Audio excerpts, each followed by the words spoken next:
Two factor theory पढ़ेंगे। Two factor theory के संपादक कौन है या प्रवर्तक कौन है, तो हम लोगों को याद होना चाहिए, उनका नाम है चार्ल्स स्पीयरमैन। अब इससे जुड़ा एक शॉर्ट क्वेश्चन, कहाँ के हैं वो इंग्लैंड के हैं। याद रखना, ब्रिटिश साइकोलॉजिस्ट हैं।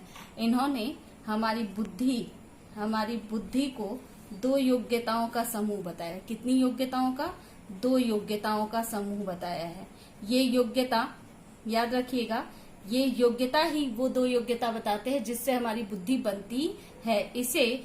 इसे योग्यता का भी सिद्धांत कहते हैं। इसको हम लोग इस एक छोटे से फिगर के हिसाब से समझेंगे। उनके हिसाब से बुद्धि अगर इसे मान लिया जाए तो इसके 2 तत्व हैं।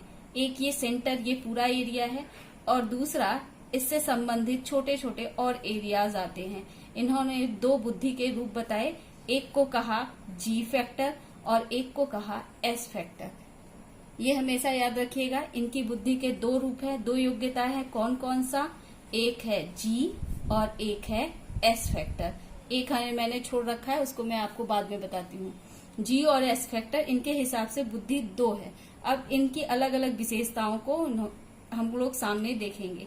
जी फैक्टर की क्या क्या विशेषता होती है? एक, ये जन्मजात होती है। ये कैसी होती है? जन्मजात होती है। ये सदैव एक सी रहती है। यह सदैव एक सी, यानी जो हमारे पास जन्म में रहेगी वही हमारी मृत्यु में भी रहेगी। यानी जन्म से जो योग्यता हमें प्राप्त होती है वो एक समान हर समय रहती है। यह हर काम में, देखिए यहाँ समझ में आएगा, यस के इस काम में भी जी लगता है, इस काम में भी जी लगता है, और इस काम में, यानी हर कार्य में इसकी योग्यता, इसका उपयोग किया जाता है। यानी यह योग्यता हर कार्य के लिए आवश्यक होती है। चौथा हम लोग पढ़ेंगे, यह योग्यता कम या ज्यादा, मात्रा कम या ज्यादा लेकिन सभी में पाई जाती है। कम या ज्यादा हर व्यक्ति में पाई जाती है। जिस व्यक्ति में इसकी मात्रा अधिक होती है वो जीवन में सफल होता है। हर क्षेत्र में, कौन कौन से क्षेत्र में? हर क्षेत्र में, यानी साहित्य, दर्शन या विज्ञान के क्षेत्र में सामान्य सफलता ही हमें देती है। सामान्य सफलता देती है। अब हम लोग आते हैं एस फैक्टर के बारे में। हम लोग एस फैक्टर में पहला ही देख रहे हैं। एस फैक्टर के लिए पहली विशेषता देखते हैं, यह अर्जित योग्यता है। ये जन्म से नहीं होती है, हमें वातावरण से यह योग्यताएं प्राप्त होती हैं। दूसरा, यह अनेक होती हैं। देख लीजिए, SA1, S2, S3, S4, S5, यानी यह अनेक होती हैं और ये हर कार्य के लिए अलग अलग, यानी ये जो अनेक है विभिन्न है, विभिन्न कार्यों के लिए प्रयोग में आती हैं। अब यहाँ थोड़ा हम लोग इस फिगर से समझेंगे। हमने यहाँ भी देखोगे 5 लिखा है, S1, S2, S3, S4, S5। S1 को मान लेते हैं मैथमेटिकल, मैथ से रिलेटेड है, यानी यह योग्यता मैथ के लिए जरूरी होती है। दूसरी योग्यता मान लीजिए स्पोर्ट्स को रखते हैं, कोई स्पोर्ट्स पर्सन है तो स्पोर्ट्स के लिए। अब हम लोग तीसरा मान लेते हैं कोई गायकार है यानी सिंगर है, तो सिंगर के लिए भी, यानी ये एक योग्यता नहीं होती है, ये जैसे अनेक होती है, इसीलिए अनेक होने के साथ साथ ये विभिन्न कार्यों से संबंधित होती है। यानी ये जितनी योग्यता है सब अलग अलग कार्य से संबंध रखती हैं। अब हम लोग एक आते हैं, इन योग्यताओं में से जो योग्यता हमारे पास ज्यादा होगी, जो योग्यता हमारे पास ज्यादा होगी, व्यक्ति उसी में सफल होता है, यानी उसी में विशिष्ट सफलता प्राप्त करता है। तो हम लोग यहाँ लिख सकते हैं, जैसे यहाँ हमने पढ़ा था कम या ज्यादा सब में पाई जाती है, जिसमें ज्यादा होती है वो सफल होता है जीवन में। ये क्या है कि जिस विशिष्ट योग्यता, सुनोगे साथ साथ, विशिष्ट योग्यता हमारे पास अधिक होती है, व्यक्ति उसी में विशिष्ट सफलता प्राप्त करता है, उसी में विशेष सफलता प्राप्त करता है। अब हमारे पास और एक प्रश्न आता है कि ये अनेक हैं लेकिन एक दूसरे से कोई संबंध नहीं है। जैसे मैथ का स्पोर्ट्स से कोई संबंध नहीं है, स्पोर्ट्स का सिंगर से कोई संबंध नहीं है, सिंगर का साइंटिस्ट से कोई संबंध नहीं है। यानी ये अनेक तो हैं लेकिन एक दूसरे से स्वतंत्र रहती हैं।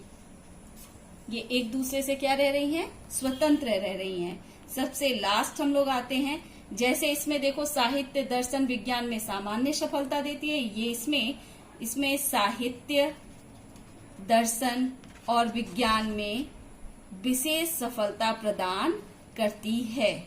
इस दो विशिष्ट योग्यताओं के बारे में बताते हुए हमारे जो स्पेयरमैन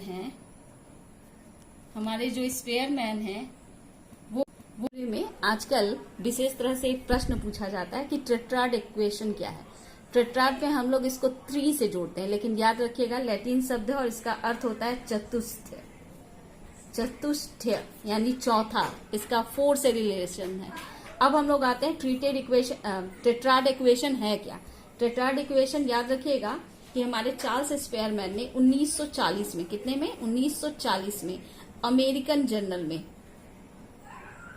अमेरिकन एक जर्नल उन्होंने प्रकाशित किया। उस जर्नल में इन्होंने अपने इसी जी और एक्स फैक्टर को सांख्यिकी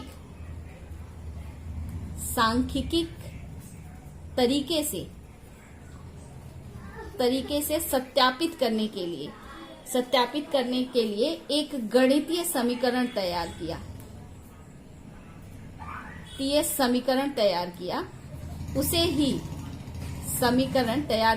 ही टेट्राड इक्वेशन कहते हैं। इस समीकरण के लिए उन्होंने एक सूत्र दिया। ठीक, अब आप लोगों को याद रखना होगा कि जब चतुर्थ इक्वेशन की बात आती है, यानी चतुर्थ समीकरण की बात आती है, तो आपको 3 फैक्टर को नहीं लिखना है। 3 फैक्टर आप लोग लिखते हो वो गलत है।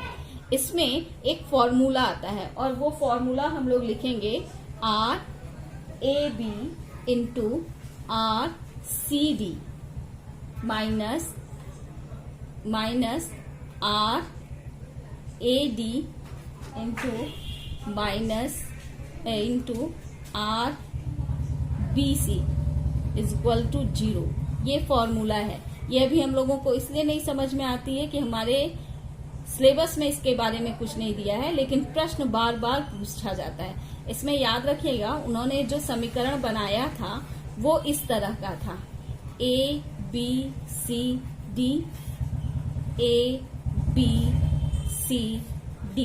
और हर सब्जेक्ट का, यानी literature, science, math, social study, इसके लिए उन्होंने एक मापदंड तैयार किया था और 280 लोगों पर यह एक्सपेरिमेंट किया था। उसके बाद उन्होंने यह फार्मूला निकाला था। तो आपको अगर कोई पूछे कि टेट्राड इक्वेशन क्या है, तो याद रखिएगा गणितीय समीकरण है और ये अभी आपको सिलेबस में नहीं पढ़ना और आपको भी समझ में नहीं आएगा, लेकिन ये आपको प्रश्न में पूछता है, इसलिए हम लोग बताते हैं।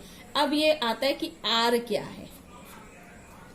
है। आर सह संबंध किसके किसके बीच? ABCD, यानी A के साथ, AB के साथ, AC के साथ, AD के साथ, इसका एक इक्वेशन आता है। तो वह सह संबंध बताने के लिए R को दर्शाया गया है। ये हमेशा शॉर्ट क्वेश्चन। AB क्या है?